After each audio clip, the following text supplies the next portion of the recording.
नमस्कार। मुकाबला में मैं कादम्बिनी शर्मा हूं आपके साथ। पिछले कुछ दिनों में लगातार एक के बाद एक जवानों के वीडियो सामने आए, चिट्ठियां सामने आई और उनमें हर तरह की शिकायतें की गई। चाहे खाने पीने में जो तकलीफ है वो शिकायतें, ड्यूटी के आज को लेकर शिकायतें या फिर अफसरों के व्यवहार को लेकर शिकायतें, ये सारी चीजें यहां पर आ रही हैं। लेकिन जब दुनिया के सबसे अनुशासित फोर्सेज में से एक माने जाने वाले हमारे सुरक्षा बल से जब इस तरह की शिकायतें सामने आए तो हमें क्या समझना चाहिए? किस तरह की चीजें वहां अंदर में हो रही हैं? क्या ये सिर्फ भ्रष्टाचार के शिकार हैं या फिर राजनीतिक नेतृत्व ने इन्हें निराश किया है, या फिर हम उन सैनिकों की बात सुनना ही नहीं चाहते जिनके कंधे पर रखकर लगातार हम बंदूक चला रहे हैं? इन सब के बारे में चर्चा करेंगे हमारे खास मेहमानों से। परिचय कराते हैं आपका। हमारे साथ यहाँ पर लेफ्टिनेंट जनरल राज काड्यान हैं, retired farmer deputy chief of army हैं। पीके मिश्रा हैं, फॉर्मर एडिशनल डायरेक्टर जनरल हैं बीएसएफ के। हमारे साथ रणबीर सिंह हैं, रिटायर्ड सब इंस्पेक्टर हैं सीआरपीएफ के और इस मामले में काफी मुखर रहे हैं। मनोज जोशी हैं, डिस्टिंग्विश्ड फेलो हैं ऑब्जर्वर रिसर्च फाउंडेशन ओआरएफ के और लगातार इस मुद्दे पर लिखते भी रहे हैं। सबसे पहले राज काड्यान जी, आपसे मैं जानना चाहती हूं कि हम बार बार सुन रहे हैं, जब से ये मामले सामने आए हैं हम लगातार सुन रहे हैं कि ये एक इनडिसिप्लिन का मामला है, अनुशासनहीनता का मामला है। लेकिन कोई भी जो सेना का जवान है या पैरामिलिट्री फोर्सेस का जवान है वो इतना एक्सट्रीम कदम तभी उठाएगा जब रिड्रेसल के बाकी सारे ऑप्शन, सारे विकल्प शायद बंद हो गए हों, क्योंकि उसके बाद जो नतीजा होगा, जो कॉन्सिक्वेंसेस होंगे उसको पता होता है। क्या सारे जो एक अब तक चैनल्स रहे हैं, क्या वो सारे फेल हो गए हैं? आप मानते हैं ऐसा? नहीं, ऐसा नहीं है। अगर हम सेंट्रल आर्म्ड पुलिस फोर्सेस, जिसमें बीएसएफ, सीआरपीएफ, आईटीबीपी वगैरह शामिल हैं, 10 लाख के करीब हैं। अगर उसमें कुछ जवान ऐसी हरकत करते हैं तो इसका मतलब ये नहीं कि पूरी फोर्स का डिसिप्लिन खराब है। ज़रूर समस्या की तरफ ध्यान जाना चाहिए। ऐसी समस्याएं क्यों हो रही है? मेरा मानना है कि आज के दिन पूरी सिक्योरिटी फोर्स देश की, जिसमें आर्मी भी शामिल है, बड़ी तनावपूर्ण स्थिति में डिप्लॉयड है।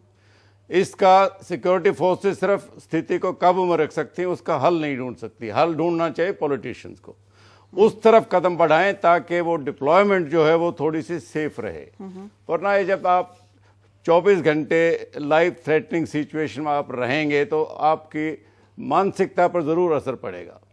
लेकिन खाने के बारे में कंप्लेन करना अनुशासनहीनता कैसे हो जाती है? जब बाकी चैनल से ये सभी लोग गुजरे थे, कंप्लेन बाकी जगह पर ऑफिशियल्स को किया था, उसकी कोई सुनवाई नहीं हुई। अब आज के जमाने में सोशल मीडिया, जो आज हमारे नए आर्मी चीफ हैं वो कह रहे हैं दो-धारी तलवार है, लेकिन दो-धारी तलवार उसके लिए भी, एक शख्स के लिए भी साबित हुई, एक जवान के लिए। लेकिन कोई और ऑप्शन नहीं रहा होगा तभी उसने किया। खाने के बारे में शिकायत करना कहाँ गलत हो जाता है? अनुशासनहीनता कैसे हो जाती है? जाहिर है वो जवान ये जानते हुए कि अगर वो ये कंप्लेंट करेगा तो उसके खिलाफ एक्शन लिया जा सकता है, नियम के खिलाफ है, फिर भी करता है तो जरूर कहीं ना कहीं सच्चाई है। बगैर आग के तो धुआं नहीं होगा। लेकिन हमारी गलती है पूरे देश की कि हम उसको ओवर रिएक्ट करते हैं। पिछले 3 दिन से सब मीडिया और पीएमओ भी इन्वॉल्व हो गया, होम मिनिस्टर भी। पहला सबसे काम था बीएसएफ में हुई हरकत, आप इसकी तहकीकात करें और रिपोर्ट दें।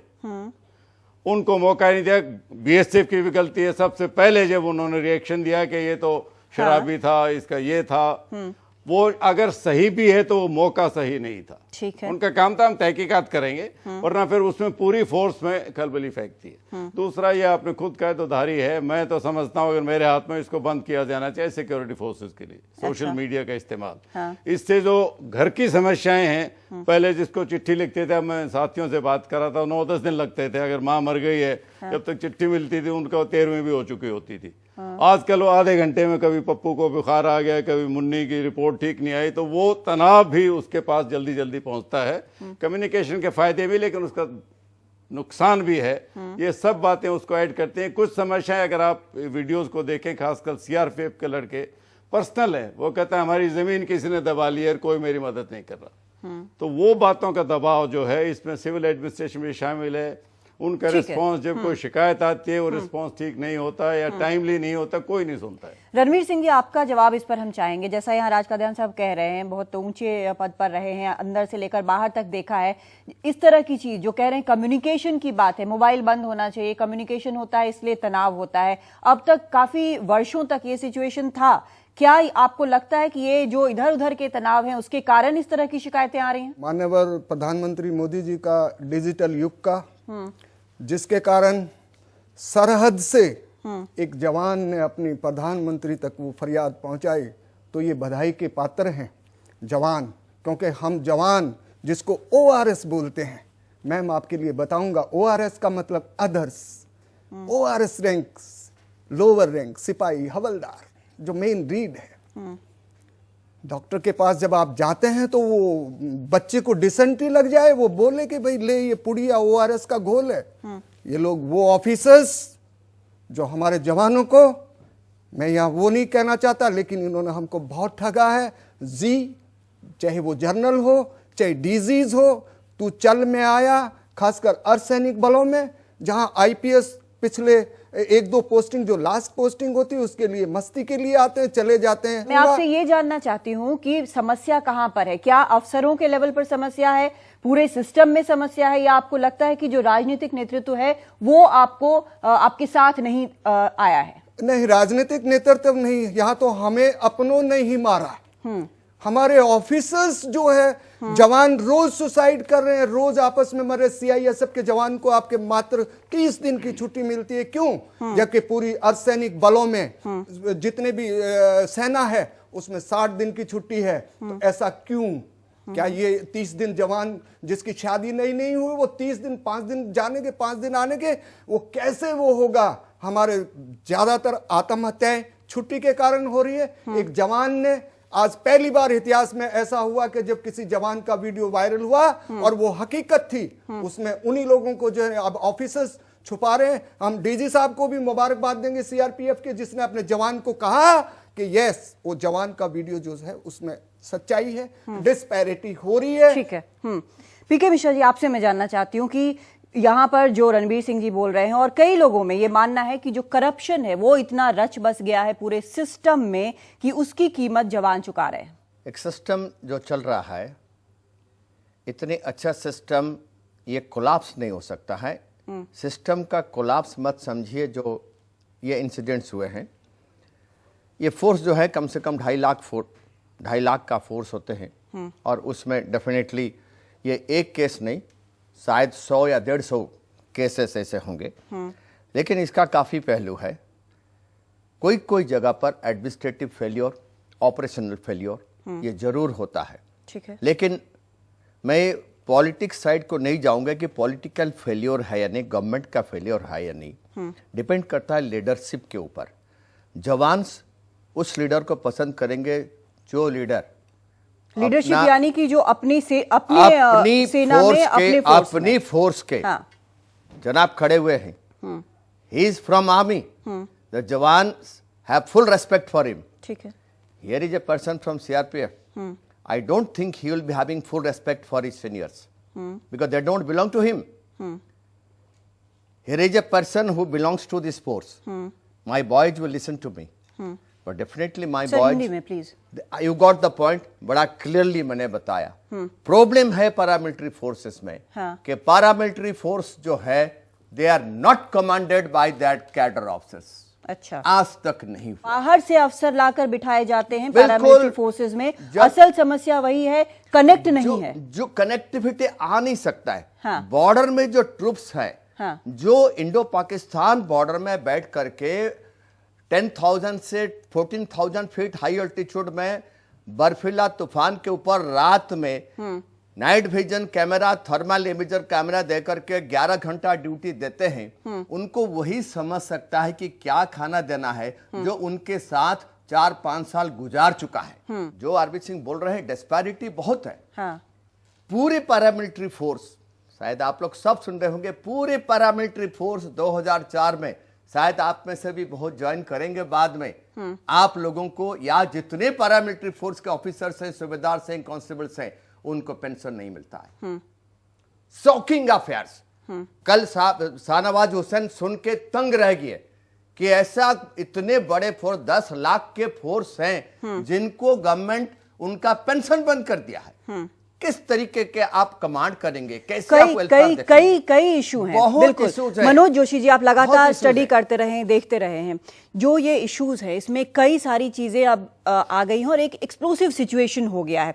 सोशल मीडिया ने इसको एक तरह से सबके सामने ला दिया है। इशू शायद बहुत नया नहीं होगा, पहले भी इस तरह की चीजें आती रही हैं और अलग अलग रूप में आती रही है, क्योंकि खाने के बारे में हम पहले सुनते रहे हैं, ड्यूटी आवर्स के बारे में हम सुनते रहे हैं। एक डिनाई करने की प्रवृत्ति दिखती है, इनकार करने की सच्चाई से प्रवृत्ति दिखती है, जबकि रूट कॉज को, जो जड़ है समस्या की, उसको आज भी एड्रेस किया नहीं जा रहा है।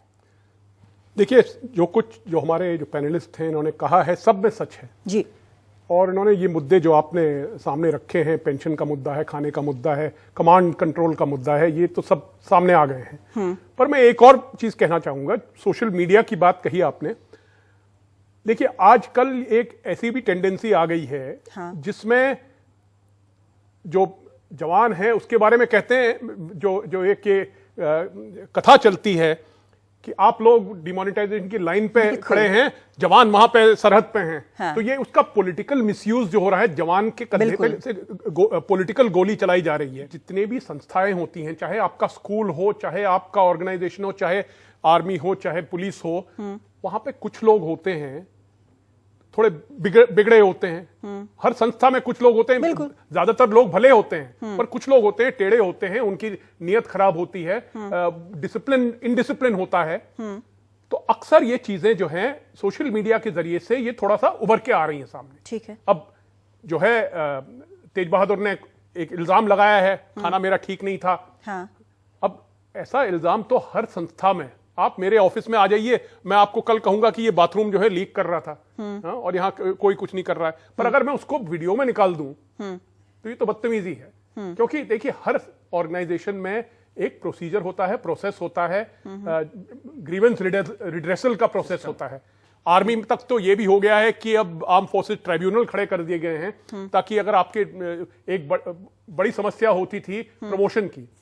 मैंने 1999 में कश्मीर पे किताब लिखी थी, पूरा जो दशक था कश्मीर का, उस पे मैंने उसमें वर्णन किया था। और वहां मैंने ये कहा था कि बीएसएफ जो है, जो एक बॉर्डर गार्डिंग फोर्स है, इसका काम, उसका नाम बॉर्डर सिक्योरिटी फोर्स है। बिल्कुल। आपने उसको उठा के जो है श्रीनगर में डाल दिया और कहा कि अब, और श्रीनगर जो है, श्रीनगर उस समय आज का श्रीनगर नहीं था। श्रीनगर उस समय देश के हाथों से छूट चुका था। वहां पे जो है रात भर जो है गोलियां चलती थी। और आपने बीएसएफ से कहा अब आप इसको संभालिए।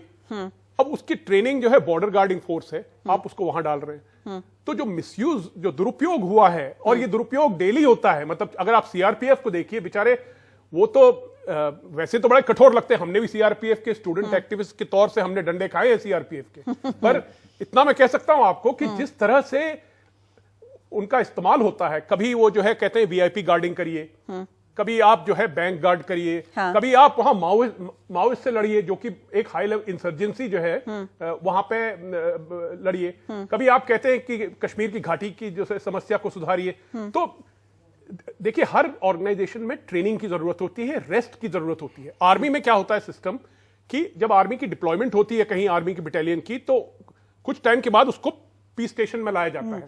वहां पे रिट्रेनिंग होती है। नहीं, यहाँ पर नहीं हो रहा है। लेकिन एक चीज जो बार बार कहा जा रहा है, जो अनुशासन की बात की जा रही है, ये बात क्या सिर्फ अनुशासन की ही है मिश्रा जी? मैं ये नहीं मानूंगा सिर्फ अनुशासन के है। एडमिनिस्ट्रेटिव फेल्योर जरूर है, लेकिन इसके और भी पहलू है, वो देखना पड़ेगा। क्योंकि कुछ चीज है जो कि कमांडर्स है उनके ऊपर है, वो कुछ नहीं कर सकते। मैं एक चीज बताता हूं, बहुत अच्छे मनोज जी बताए कि जिस पर्पस के लिए बनाया गया है वो पर्पस के लिए इस्तेमाल नहीं हो रहा है। पठानकोट में एंट्री, और उस तरह से इक्विप नहीं आपको लगता है? पठानकोट में अटैक हुआ था। अब बता कि गुरदासपुर सेक्टर और सतलेज रवि रिवर का बॉर्डर जो है वो वीक था। There was no virtual, even till today, there are no virtual fencings on those rivers which are flowing to Pakistan. Now next thing is, इतना बड़ा फोर्स है, उनको रेस्ट रिलीफ जरूरत है। जो उस कांस्टेबल ने बताया कि मैं 11 घंटा, अब मैं उसी केस के ऊपर आ जाता हूँ, 11 घंटा मैंने ड्यूटी देता हूँ, बिल्कुल सच बता है। मैं क्लियरली बताता हूँ कि 11 घंटा ड्यूटी देते हैं, क्योंकि इनका जो रेस्ट रिलीफ के लिए जो बटालियन बनाया गया था, वो पूरे के पूरे बटालियन को internal security duties, election duties और नक्सलाइट्स एरिया में पूरा 100% डिप्लॉय करके रखे हैं। आपने सही आप पॉइंट पर आए हैं, और इस पर आगे वो ड्यूटी देंगे, इस पर आगे हम चर्चा करेंगे। एक छोटा सा ब्रेक लेना जरूरी है, एक ब्रेक के बाद हम लौटेंगे इस चर्चा पर।